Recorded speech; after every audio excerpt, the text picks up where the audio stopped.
Hello friends, नमस्ते। हाम्रो regular schedule अनुसार म आजको NEPSE chart plus sector chart study गर्न जाँदैछु। त्यसको लागि मैले चार्ट खोलिसकेको छु। अब हामी सुरु गर्छौं है त। आज नेप्सेको क्लोजिङ छ 1647.46 मा क्लोजिङ भएको छ। बुलिश क्यान्डल नै फर्म भएको छ। भोल्युम 20 डेज एभरेज भन्दा बढी नै भएको छ। लास्ट 3-4 ट्रेडिङ डेजबाट भोल्युम बढ्दै आइरहेको थियो हैन। त्यो अनुसारले आज 20 डेज एभरेज भन्दा माथि नै कारोबार भएको छ नेप्सेमा। आजको भोल्युम 2.5 अर्ब प्लसको कारोबार भएको छ। भोल्युम राम्रै छ, तर जुन किसिमको जुन बुलिश क्यान्डल फर्म भयो त्यसलाई भोल्युमले चाहिँ सपोर्ट गरेको छ। क्यान्डलको बडी साइज चाहिँ ठुलै छ। त्यो हिसाबले चाहिँ भोल्युम र क्यान्डलको बडी साइजको हिसाबले चाहिँ बुलिशनेसलाई कन्टिन्यू गर्ने चाहिँ सिग्नल चाहिँ दिएको छ हो, जुन आजको जुन कारोबारले। र भिएफ लेभल भन्दा माथि नै कारोबार भएको छ आज हैन। गोल्डन क्रस ओभर नै छ, र आरएसए को लेभल 75 पुगिसक्यो। आरएसए को लेभल 75 छ हो। 70 लाई क्रस गर्यो, 70 लाई क्रस गरेर 75 को लेभलमा मेन्टेन भएको छ आरएसए को लेभल। यो चाहिँ बुलिशनेस नै हो। आरएसए 70 क्रस भएपछि फर्दर बुलिशनेस चाहिँ कन्टिन्यू गर्ने चाहिँ सिग्नल चाहिँ दिन्छ यसले हैन। र जुन आज भोल्युम र क्यान्डल क्रिएट भएको हिसाबले चाहिँ फर्दर बुलिशनेस चाहिँ हुन्छ भन्ने सिग्नल चाहिँ दिएको छ। र अहिलेको लागि चाहिँ जुन नेप्सेको लागि अहिलेको रेजिस्टेन्स लेभल भनेको यो नै कति छ भन्दा 1668 देखि जुन यो ट्रेन्ड लाइन छ 1668 देखि 1673 सम्मको लेभल चाहिँ अहिले रेजिस्टेन्सको रूपमा चाहिँ देखिएको छ नेप्सेको लागि हैन। अब यो ट्रेन्ड लाइन हो। अब यसलाई ब्रेक विथ भोल्युम ब्रेक गर्न सक्यो भने चाहिँ फर्दर माथि जान सक्ने चाहिँ चान्स चाहिँ धेरै छ। र जुन आज नेप्सेले जुन लास्ट ट्रेडिङ डेमा चाहिँ 1600 को लेभललाई ब्रेकआउट गरेर क्लोजिङ भएको थियो, त्यही अनुसारले चाहिँ आज जुन भोल्युम चाहिँ देखियो त्यही अनुसारले बुलिश क्यान्डल पनि फर्म भएको छ हैन। अहिलेको लागि अब फर्दर माथि कन्टिन्यू गर्न सकेन भने चाहिँ अहिलेको लागि स्ट्रङ सपोर्ट भनेको नेप्सेको चाहिँ 1600 को लेभल नै हो हैन। र आजको कारोबार हेर्दाखेरि चाहिँ अब बुलिशनेस चाहिँ फर्दर कन्टिन्यू हुने चाहिँ देखिन्छ। अब हामी ब्याङ्किङ सेक्टरमा हेरौँ। ब्याङ्किङ सेक्टरमा कस्तो पिक्चर छ त भन्दाखेरि ब्याङ्किङ सेक्टरको क्लोजिङ चाहिँ 1347.20 मा क्लोजिङ भएको छ। बुलिश क्यान्डल नै फर्म भएको छ ब्याङ्किङ सेक्टरमा पनि। भोल्युम लास्ट ट्रेडिङ डे भन्दा पनि बढेको नै छ हैन। भोल्युम 20 डेज एभरेज भन्दा माथि छँदैछ। क्यान्डलको बडी साइज पनि ठुलै छ। बुलिशनेस चाहिँ देखिएको छ ब्याङ्किङ सेक्टरमा हैन। नेप्सेलाई लिड गरेको नि ब्याङ्किङ सेक्टर नै हो। आज बुलिशनेस चाहिँ देखिएको छ। क्यान्डलको बडी साइज ठुलो र भोल्युमले सपोर्ट गरेको हिसाबले चाहिँ फर्दर माथि जान सक्ने चाहिँ चान्स छ। तर अहिलेको लागि जुन ब्याङ्किङ सेक्टरको लागि चाहिँ रेजिस्टेन्स लेभल चाहिँ यो देखिएको छ 1370 को लेभल हैन। अब 1370 को लेभललाई चाहिँ कसरी ब्याङ्किङ सेक्टरले रेस्पेक्ट गर्छ त्यो चाहिँ हेर्नुपर्ने हुन्छ। यदि यसलाई ब्रेक गरेर माथि क्लोजिङ दियो विथ भोल्युम सपोर्ट भने फर्दर माथि जान सक्ने चाहिँ चान्स छ ब्याङ्किङ सेक्टरमा। र ब्याङ्किङ सेक्टरले पनि आरएसए को लेभल 70 लाई क्रस गरि नै सक्यो। 77 को लेभल छ। यो भनेको बुलिश मोड नै हो हैन ब्याङ्किङ सेक्टरमा। र गोल्डन क्रसओभर पनि छँदैछ। गोल्डन क्रसओभर भएको थियो लास्ट 2 ट्रेडिङ डे अगाडि नै। त्यो हिसाबले चाहिँ बुलिशनेस चाहिँ देखिएको नै छ हैन। भनेपछि ब्याङ्किङ सेक्टरमा चाहिँ फर्दर माथि जान सक्ने चाहिँ चान्स छ जुन क्यान्डल र भोल्युम जेनेरेट भएको हिसाबले। अब हामी डेभलपमेन्ट ब्याङ्क सेक्टर हेरौँ। डेभलपमेन्ट ब्याङ्क सेक्टरमा कस्तो पिक्चर छ त भन्दाखेरि डेभलपमेन्ट ब्याङ्क सेक्टरको क्लोजिङ छ 2152.72 मा क्लोजिङ भएको छ। बुलिश क्यान्डल नै फर्म भएको छ हैन। जुन डेभलपमेन्ट ब्याङ्क सेक्टरले चाहिँ यो जुन रेजिस्टेन्स लेभल 2115 को लेभललाई चाहिँ टेस्ट गरेर चाहिँ फर्दर तल आएको थियो। फेरि रिट्रेसमेन्ट मुभ भएको चाहिँ हो। फेरि रिटेस्ट गर्नलाई चाहिँ अगाडि बढ्दै नै थियो। र आज यो जुन 2115 को लेभललाई चाहिँ ब्रेक गरेर माथि नै क्लोजिङ भएको छ। त्यो पनि क्लोजिङ भएको छ। बुलिश क्यान्डल चाहिँ फर्म भएर हैन। तर जुन यो ब्रेकआउट भयो यसलाई भोल्युमले चाहिँ त्यति भोल्युम चाहिँ कन्टिन्युअसली बढी नै रहेको हो। तर भोल्युम 20 डेज एभरेज भन्दा माथि चाहिँ भोल्युम कारोबार चाहिँ भएको छैन हैन। तर त्यो 20 डेज एभरेज भन्दा माथि नभएको भएर चाहिँ अलि डाउट मान्नुपर्ने कुरा चाहिँ छ। तर भोल्युम चाहिँ कन्टिन्युअसली बढी नै रहेको हो। र आजको कारोबारमा डेभलपमेन्ट ब्याङ्कमा चाहिँ 20 डेज एभरेज भन्दा माथि भोल्युम भएको भए चाहिँ फर्दर माथि जान सक्छौँ भनेर हामी ढुक्क चाहिँ हुन्थ्यौँ। तर भोल्युम 20 डेज एभरेज भन्दा तल छ। त्यो हिसाबले भोलिको पर्फर्मेन्स एन्ड डेभलपमेन्ट ब्याङ्क सेक्टरमा चाहिँ कस्तो हुन्छ चाहिँ हेर्नुपर्ने हुन्छ। र खै जे भए पनि 2115 को लेभल रेजिस्टेन्स लेभललाई चाहिँ ब्रेक चाहिँ गरेको छ, बिग क्यान्डलको बाट चाहिँ ब्रेक चाहिँ गरेको छ हैन। आरएसआईको लेभल पनि 73 क्रस नै गरेको छ आजको क्यान्डलबाट। बुलिस मोड एक्स्ट्रा बुलिस मोडतिर लागेको छ, 70 क्रस गरिसकेको छ हैन। 5 डेज इएमए भन्दा माथि नै छ, भिएफ लेभल भन्दा नि माथि नै छ भन्दाखेरि डेभलपमेन्ट ब्याङ्क सेक्टरमा पनि बुलिसनेस चाहिँ छ। अब हामी फाइनेन्स सेक्टर हेरौँ। फाइनेन्स सेक्टरमा कस्तो पिक्चर छ त भन्दाखेरि फाइनेन्स सेक्टरको क्लोजिङ छ 863.06 मा क्लोजिङ भएको छ। बुलिसनेस देखिएको छ, बाइङ प्रेसर छ फाइनेन्स सेक्टरमा, भोल्युम मजाले देखिएको छ, 20 डेज एभरेज भन्दा पनि धेरै माथि नै कारोबार भएको छ फाइनेन्स सेक्टरमा हैन।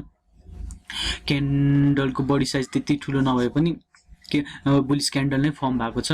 र फाइनेन्स सेक्टरले जुन यो रेजिस्टेन्स लेभल 839 को लेभललाई चाहिँ सपोर्ट लिएर माथि गएको अवस्था हो अहिले हैन। र फाइनेन्स सेक्टरले चाहिँ जुन लास्ट स्विङको क्लोजिङ भन्दा माथि चाहिँ जस्ट क्लोजिङ भन्दा माथि चाहिँ क्लोजिङ दिएको छ आज हैन। तर यो हाईलाई ब्रेक गरेर माथि जान सक्छ सक्दैन चाहिँ हेर्नुपर्ने हुन्छ। फाइनेन्स सेक्टरको हाई लास्ट स्विङको हाई भनेको कति भन्दाखेरि 870 को लेभल हो। 870 को लेभललाई चाहिँ ब्रेक गर्न सक्छ सक्दैन हेरौँ हामीले हैन। र फाइनेन्स सेक्टरको लागि अहिले इमिडिएट रेजिस्टेन्स लेभल भनेको यो नै हो, 916 को लेभल हो हैन। 916 को लेभल र फिबोको रेजिस्टेन्स लेभल दुई ओभरल्याप भएको छ। यो हिसाबले चाहिँ 916 को लेभललाई चाहिँ स्ट्रङली रेजिस्टेन्सको रूपमा रेस्पेक्ट गर्नुपर्ने हो फाइनेन्स सेक्टरले, दुईवटा रेजिस्टेन्सले काम गरेको हिसाबले हैन। अब फर्दर माथि जाँदैछ फाइनेन्स सेक्टर 75 को लेभलमा छ। आरएसआई को लेभल 75 छ, बुलिसनेस चाहिँ छ। भिएफ लेभल भन्दा माथि नै क्लोजिङ चाहिँ भएको छ। ठीक छ। अब हामी अर्को सेक्टर हेरौँ, life insurance sector. Life insurance सेक्टरको क्लोजिङ छ 9710.45 मा क्लोजिङ भएको छ। बुलिस क्यान्डल नै फर्म भएको छ हैन। तर लाइफ इन्सुरेन्स सेक्टरमा भोल्युम चाहिँ त्यति खासै चाहिँ देखिएको छैन। 20 डेज एभरेज भन्दा तल नै कारोबार छ र लास्ट ट्रेडिङ डे भन्दा घटेको नै हो भोल्युम। लाइफ इन्सुरेन्स सेक्टरमा बुलिसनेस चाहिँ देखिएको छ, तर यो बुलिसनेसलाई चाहिँ भोल्युमले चाहिँ सपोर्ट चाहिँ गरेको छैन।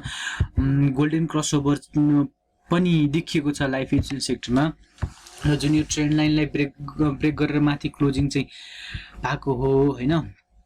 त्यही अनुसारले भोल्युम थोरै बढ्दै पनि छ लाइफ इन्सुरेन्स सेक्टरमा, तर भोल्युमले चाहिँ सपोर्ट चाहिँ गरिरहेको छैन। त्यही भएर लाइफ इन्सुरेन्स सेक्टरमा चाहिँ पोजिसन लिनको लागि चाहिँ हामीले फर्दर कन्फर्मेसन चाहिँ लिनै पर्ने हुन्छ। र आरएससी को लेभल पनि बढ्दैछ, 62 को लेभलमा पुग्यो हैन। भनेपछि बुलिस जोनमा चाहिँ छ लाइफ इन्सुरेन्स सेक्टर, तर भोल्युम त्यति नदेखिएको हिसाबले चाहिँ हामी फर्दर कन्फर्मेसन चाहिँ लिनै पर्ने हुन्छ लाइफ इन्सुरेन्स सेक्टरमा। अब हामी नन लाइफ इन्सुरेन्स सेक्टर हेरौँ। नन लाइफ इन्सुरेन्स सेक्टरमा कस्तो पिक्चर छ त भन्दाखेरि नन लाइफ इन्सुरेन्स सेक्टरको क्लोजिङ छ 8040.91 मा क्लोजिङ भएको छ। बुलिस क्यान्डल नै फर्म भएको हो हैन। तर क्यान्डलको बडी साइज चाहिँ त्यति धेरै ठुलो चाहिँ होइन। बुलिसनेस नै देखिएको भन्न चाहिँ अलि अप्ठ्यारै छ हैन। भोल्युम पनि खासै छैन, भोल्युम थोरै चाहिँ बढी नै रहेको छ, तर 20 डेज एभरेज भन्दा तल नै छ भोल्युम चाहिँ। यसले खासै देखिएको चाहिँ छैन नन लाइफ इन्सुरेन्स सेक्टरमा पनि हैन। तर गोल्डन क्रसओभर चाहिँ देखिएको छ। अहिलेको लागि नन लाइफ इन्सुरेन्स सेक्टरमा resistance level immediate resistance level भनेको 8095 को लेभल नै हो। रेजिस्टेन्स लेभलको नजिक नै छ। अब यो रेजिस्टेन्स लेभल भन्दा माथि क्रस गरेर क्लोजिङ गर्न सक्छ सक्दैन नन लाइफ इन्सुरेन्स सेक्टरले हेर्नुपर्ने हुन्छ। त्यतिखेर पनि भोल्युम अब कस्तो किसिमले भोल्युम देखिन्छ त्यो पनि हेर्नुपर्ने हुन्छ। तर नन लाइफ इन्सुरेन्स सेक्टरमा चाहिँ भोल्युम चाहिँ खासै देखिएको चाहिँ छैन हैन। सिग्नलहरु चाहिँ बाइ सिग्नल नै देखाइरहेको छ तर भोल्युम चाहिँ खासै देखिरहेको छैन। अब हामी अर्को सेक्टर हेरौँ, माइक्रो फाइनान्स सेक्टर हैन। माइक्रो फाइनान्स सेक्टरको क्लोजिङ छ 2561.15 मा क्लोजिङ भएको छ। बुलिस क्यान्डल नै फर्म भएको छ हैन। क्यान्डलको बडी साइज पनि ठुलै छ। बुलिसनेस चाहिँ इन्डिकेट चाहिँ गरेको नन माइक्रो फाइनान्स सेक्टरले, तर भोल्युम माइक्रो फाइनान्स सेक्टरमा पनि भोल्युम चाहिँ देखिएको छैन खासै हैन। 20 डेज एभरेज भन्दा 20 डेज एभरेजलाई पनि क्रस गरेर माथि कारोबार गर्न सकेन माइक्रो फाइनान्स सेक्टरले। र जुन किसिमको यो क्यान्डल फर्म भयो नि आज बुलिस क्यान्डल फर्म भयो, तर बडी साइज ठुलो थियो हैन। तर त्यो बडी साइज क्यान्डललाई चाहिँ भोल्युमले चाहिँ सपोर्ट चाहिँ गर्न सकेको छैन। भोल्युम खासै 20 डेज एभरेज भन्दा तल नै छ, खासै देखिएको छैन। र प्लस जुन पुरानो लास्ट स्विङको हाईको क्लोजलाई आजको क्यान्डलले रेस्पेक्ट गरेर त्यही अनुसारले त्यसले रेजिस्टेन्स मानेर आज क्लोजिङ दिएको छ हैन। 2560 को लेभल 2560 कति थियो लास्ट स्विङको हाई भनेको 2564 को हाई हो। क्लोजिङ 2560 मा भएको छ हो। भनेको त्यो हाईलाई चाहिँ रेस्पेक्ट गरेर क्लोजिङ भएको छ हैन। त्यो भन्दा ब्रेक माथि गएर क्लोजिङ दिन सकेन माइक्रो फाइनान्स सेक्टरले। 2560 को लेभललाई चाहिँ रेजिस्टेन्सको रूपमा लियो। अब नेक्स्ट ट्रेडिङ डेमा चाहिँ यसलाई कसरी लिन्छ 2560 को लेभललाई हैन, त्यो हेर्नुपर्ने हुन्छ। र भोल्युम पनि खासै नदेखेको भएर चाहिँ हामी पोजिसनको लागि चाहिँ हामी हेर्नै पर्ने, फर्दर कन्फर्मेसन लिनुपर्ने हुन्छ माइक्रो फाइनान्स सेक्टरमा हैन। अब हामी अर्को सेक्टर हेरौँ, म्यानुफ्याक्चरिङ सेक्टरमा कस्तो छ त पिक्चर। म्यानुफ्याक्चरिङ सेक्टरको क्लोजिङ छ 3078.63 मा क्लोजिङ भएको छ। बुलिस क्यान्डल नै फर्म भएको छ हैन। ग्याप अप ओपनिङ भएको रहेछ। बुलिस क्यान्डल नै फर्म भएको छ। भोल्युममा म्यानुफ्याक्चरिङ सेक्टरमा भोल्युम त्यति साह्रो छैन। भोल्युम थोरै लास्ट ट्रेडिङ डे भन्दा भोल्युम चाहिँ थोरै बढेको चाहिँ हो हैन। म्यानुफ्याक्चरिङ सेक्टरमा चाहिँ गोल्डन क्रसओभर हुन चाहिँ खोजिरहेको छ। जस्ट पोइन्टले हेर्दाखेरि जस्ट गोल्डन क्रसओभर चाहिँ भयो आजको क्यान्डलको हिसाबले हैन। तर रेजिस्टेन्सको लेभल नजिक नै छ। 3097 को लेभल हो भनेको 3100 को लेभल हो रेजिस्टेन्सको लेभल म्यानुफ्याक्चरिङ सेक्टरको लागि। अब यो 3100 को लेभललाई चाहिँ कसरी लिन्छ म्यानुफ्याक्चरिङ सेक्टरले त्यो चाहिँ हेर्नुपर्ने हुन्छ। 3100 को लेभल भन्दा माथि क्लोजिङ दिन्छ कि दिँदैन, त्यो पनि भोल्युमदेखि कतिको भोल्युमले सपोर्ट गर्छ गर्दैन त्यो हेर्नुपर्ने हुन्छ म्यानुफ्याक्चरिङ सेक्टरमा पोजिसनको लागि। अहिलेको लागि हामी होल्डमै छौँ। र आरएसआई को लेभल पनि 50 लाई क्रस गरेर जस्ट 56 को लेभल छ हैन। 50 लाई क्रस गरि नै सकेको छ। तर म्यानुफ्याक्चरिङ सेक्टरमा चाहिँ भोल्युम चाहिँ देखिएको छैन। फर द बुलिसनेस त्यति साह्रो देखिएको छैन म्यानुफ्याक्चरिङ सेक्टरमा पनि। अब हामी अर्को सेक्टर हेरौँ, होटल सेक्टर। होटल सेक्टरमा कस्तो पिक्चर छ त भन्दाखेरि होटल सेक्टरको क्लोजिङ छ 1767.24 मा क्लोजिङ भएको छ। बुलिस क्यान्डल नै फर्म भएको छ हैन। होटल सेक्टरमा पनि खासै भोल्युम नै छैन। विगत केही समयदेखि नै भोल्युम चाहिँ छैन खासै हैन।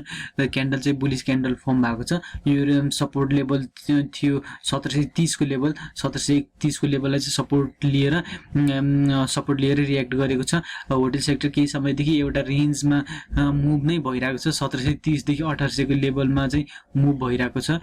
डिरेक्सन लिन सकिरहेको छैन होटल सेक्टरले हैन, फर्दर कहाँ जाने भनेर। भनेपछि होटल सेक्टरमा अहिले हामी कुनै पोजिसनको लागि एक्सपेक्ट गरेको छैनौँ हैन। भोल्युम पनि खासै छैन। हाइड्रो सेक्टर हेरौँ। हाइड्रो सेक्टरमा के छ त पिक्चर भन्दाखेरि हाइड्रो सेक्टरको क्लोजिङ छ 1383.18 मा क्लोजिङ भएको छ। हाइड्रो सेक्टर इन्डिसिजन मोडमै छ, कुनै डिरेक्सन लिएको छैन हैन। हाइड्रो सेक्टरको लागि सपोर्ट लेभल थियो हाम्रो 1376 को लेभल सपोर्ट लेभल हो अहिले फिबोनाकी अनुसार हैन। अब यो सपोर्टलाई चाहिँ मेन्टेन चाहिँ गरिरहेको छ हाइड्रो सेक्टरले। यो भन्दा तल चाहिँ गएको छैन, तर माथि पनि गएको छैन। अब भोल्युम चाहिँ ड्राई भइरहेको छ अहिले। थोरै भोल्युम चाहिँ घटि नै रहेको छ। 20 डेज एभरेज भन्दा घटेको नै हो हैन। भोल्युम 20 डेज एभरेज भन्दा घटेको नै छ। र 5 डेज इएमएले चाहिँ रेस्पेक्ट गरिरहेको छ। 5 डेज इएमए भन्दा तल चाहिँ क्लोजिङ दिएको छैन हैन। 5 डेज इएमए भन्दा माथि नै क्लोजिङ छ। सपोर्ट लेभल 1374 को लेभलमा मेन्टेन गरि नै रहेको छ। लास्ट जुन ट्रेन्ड लाइनलाई रेजिस्टेन्सको रूपमा लिएर डाउन भएको हो। अब यो 1374 को लेभललाई चाहिँ कसरी मेन्टेन गर्न सक्छ सक्दैन यसलाई यो हेर्नुपर्ने हुन्छ। यदि यसलाई मेन्टेन गरेर फर्दर माथि जानु खोज्यो भने चाहिँ फर्दर माथि जानु सक्ने चान्स चाहिँ छ होइन। आरएसआई को लेभल पनि लगभग फ्ल्याट लेभलमा भइसक्यो। 60 को लेभलमा सपोर्ट लिइरहेको छ आरएसआई को लेभल। आज आरएसआई को लेभल 62 छ होइन। भनेपछि अहिलेको लागि सपोर्ट लेभल 1374 को लेभल सपोर्ट 75 को लेभललाई सपोर्ट लिएर मेन्टेन गरिरहेको छ हाइड्रो सेक्टर। अब हेरौँ कसरी यो लेभललाई कसरी रेस्पेक्ट गर्छ हाइड्रो पावर सेक्टरले त्यो हेर्नुपर्ने हुन्छ। भनेपछि आजको ओभरअल नेप्सेमा हेर्दाखेरि ब्याङ्किङ सेक्टरले नै लिड गरिरहेको देखिएको छ होइन। र आजको यो स्टडीलाई हामी यति नै गर्छौँ। यदि हजुरले यो च्यानललाई सब्सक्राइब गर्नु भएको छैन भने सब्सक्राइब गर्नु होला, जसले गर्दाखेरि daily NEPSE chart plus sector chart study हजुरबाट मिस नहोस्। Thank you.